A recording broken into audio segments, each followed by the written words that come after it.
Thanks for watching Afternoon Live. The skies outside may be gray, but our homes can still bloom with greenery. Our next guest is here to show us how to create an indoor haven with plants. We welcome the author of Moon Garden, a guide to creating an evening oasis, New York City's dirt queen, Jarema Osofsky. Great to meet you. It's great to meet you as well. Thanks for having me. Tell me about what a moon garden is, and are they typically outdoors? A moon garden is a garden that comes alive at night with night blooming plants and night fragrant flowers.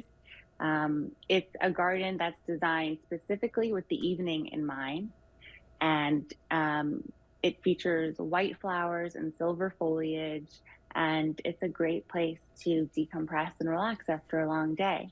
It is typically an outdoor garden, but you can absolutely design and create your own moon garden indoors. Yeah, especially now that the weather is turning. Where do we start with creating an indoor moon garden, and do you need a ton of space? You do not need a ton of space. Actually, I'm sitting in my moon garden right now, which is in my living room right by the window. The first thing that you're going to want to think about is color. When you're creating a moon garden, you want to bring in colors that are whites, shades of whites and silvers, pale colors, grays and blues. These colors reflect the most light at night. And then you want to think about fragrance. So choose plants that might have a really delicious fragrance at night. And there are a lot of house plants that are tropical and bloom at night. You'll also want to think about location. So choose a spot near your window where you have a view of the night sky and ideally even the moon. Yeah, and it looks so beautiful, the setting that you're sitting in. Is it a nice place to relax and decompress in the evenings as well? It's an amazing place to decompress in the evenings. It's really nice, especially when you get the lighting really soft and low. You turn off all overhead lighting, light some candles, light some incense, let your eyes rest, especially if you've been staring at a screen all day, and just relax, read a book. It's also a great place to practice some of your own rituals or a place to journal. Yeah, that's a great idea. You've got some examples as well of some plants to show us to help us get started. Absolutely. So first, one type of plant that I really loved is a Scindapsus pictus.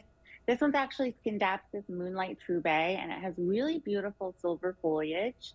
And this is the kind of plant that you could hang in your window, and it can catch some of that moonlight and create some shimmer in your living room. They're also really easy to take care of, and they are really low light tolerant. And that's something that you want to lean into if you don't have a lot of light in your house and you still want to have a moon garden. You can rely on plants with silver foliage to shine in your moon garden if you don't have enough light for a flowering plant. This one is a Begonia maculata. It's also known as an angel wing begonia. I love these silvery spots that they have. They're just so beautiful. Kind of like polka dots.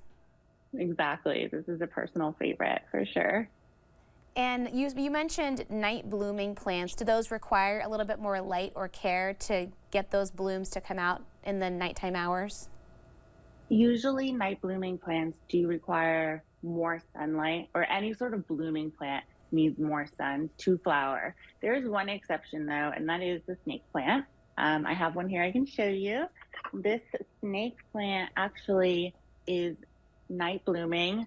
They typically start to bloom in the afternoon, but they are very low light tolerant as well. So this is a great plant to have in your moon garden if you don't have as much light.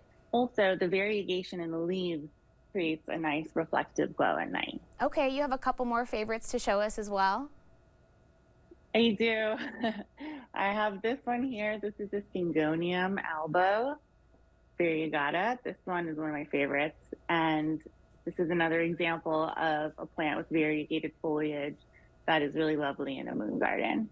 Yeah, all those cascading leaves are so beautiful. And you've got one more as well?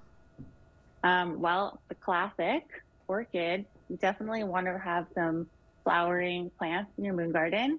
And orchids are a great solution because they just bloom all like all the time. And anthuriums are another great option for blooms in your home. Beautiful. I love an orchid any season as well. Exactly. Tell me how you got the name Dirt Queen. That sounds pretty iconic. Well, actually, I used to work at a large botanic design firm, and I was covered in dirt one day, and my friend just called me the Dirt Queen, and it stuck. I love it. Why not? Embrace it. Exactly. Thank you so much for walking us through the moon gardens in your home, Jarema. Great to meet you.